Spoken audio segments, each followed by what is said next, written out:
Hello students, welcome back to FG locket.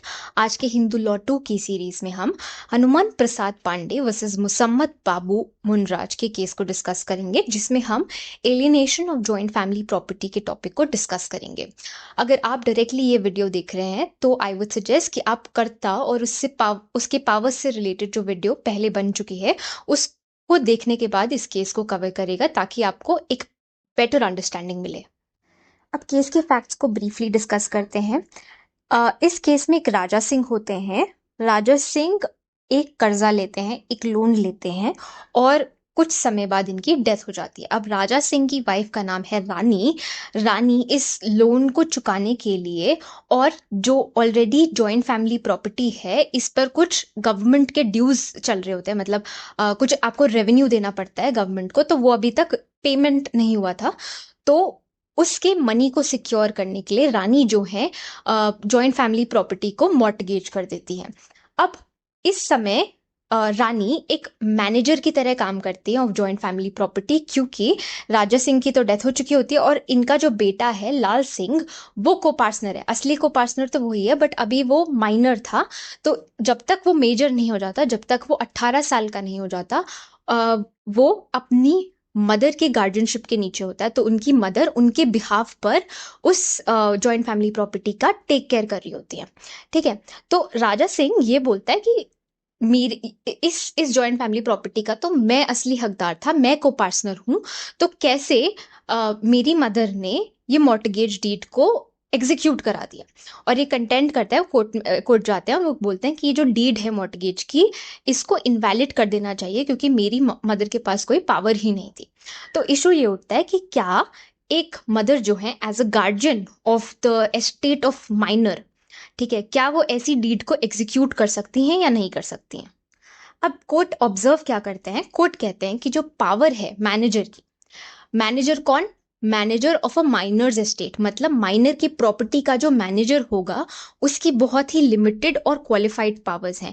ठीक है, absolute power नहीं, ऐसा नहीं कि उसका मन करे कि वो उस प्रॉपर्टी को बेच दे और वो आंसरेबल ना हो किसी को, तो ऐसी उसके पास अनक्वालिफाइड पावर्स नहीं है। माइनर की प्रॉपर्टी का जो मैनेजर है वो ऐसी पावर्स एंजॉय करता है जो आप सिर्फ तब एक्सरसाइज कर सकते हैं, या तो लीगल नेसेसिटी हो या फिर बेनिफिट ऑफ स्टेट हो। और यही चीज हमने कर्ता और मैनेजर के पावर्स हमने जो पहले की वीडियो थी उसमें डिस्कस करा था। ठीक है। तो कोर्ट ये बोलती है कि जैसे इस केस में राजा सिंह जो थे, इन्होंने अब जो जॉइंट फैमिली प्रॉपर्टी थी इसको मिसमैनेज करा। सिर्फ मिसमैनेजमेंट की वजह से जो क्रेडिटर है जिससे राजा सिंह ने लोन लिया है, आप उस क्रेडिटर के राइट्स को भी खत्म नहीं कर सकते। अब जिसने राजा सिंह को लोन दिया उसने तो भले आदमी समझकर उन्हें लोन दिया, उनके भी राइट्स है ना, उन्होंने तो पैसा दे दिया है, तो उनके राइट्स को भी सेफ गार्ड करना है, तो एक बैलेंस बनाना है। तो कोर्ट यहाँ पर एक बड़ा यही इंपॉर्टेंट पॉइंट बोलती है कि अगर कर्ता ने प्रॉपर्टी का मिसमैनेजमेंट करा है, तो अगर कोई बोनाफाइड क्रेडिटर है, मतलब एक ऐसा क्रेडिटर जिसके बुरे इंटेंशंस नहीं है उस प्रॉपर्टी को लेकर, आप उसके राइट्स का हनन नहीं कर सकते, उसके राइट्स को वायलेट नहीं कर सकते। ठीक है। बट अगर वो ये कहते हैं कि अगर जो क्रेडिटर है, मतलब जिसने कर्जा दिया है, ठीक है, वो मैलिस के साथ एक्ट करता है या फिर किसी बुरे इंटेंशन के साथ एक्ट करता है, उसका कुछ हिडन मोटिव है, तब वो कोर्ट आके ये नहीं बोल सकता कि भाई मेरे राइट्स को प्रोटेक्ट करो। ठीक है। तो बस हमें इतना ही पार्ट समझना है कि जो मैनेजर हैं, जो करता है, इनकी पावर्स लिमिटेड होती हैं। ये प्रॉपर्टी को एलिनेट या फिर इसको सेल मॉर्टगेज तभी उन सिचुएशंस में कर सकते हैं या तो लीगल नेसेसिटी हो या फिर बेनिफिट ऑफ द एस्टेट के लिए।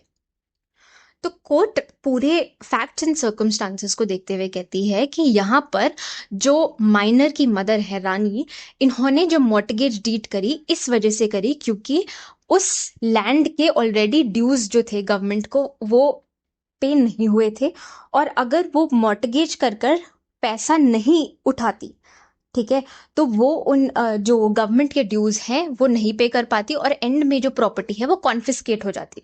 तो ये बोलते हैं कि कॉन्फिस्केशन से बचाने के लिए, प्रॉपर्टी गवर्नमेंट के कब्जे में ना आए, ये बचाने के लिए उन्होंने ये मॉर्टगेज करा है।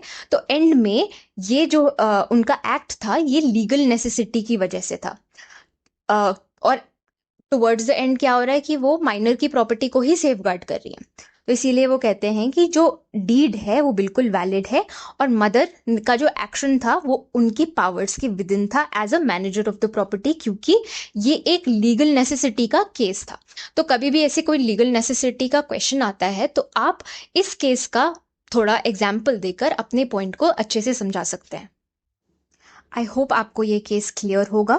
Thank you so much for joining in.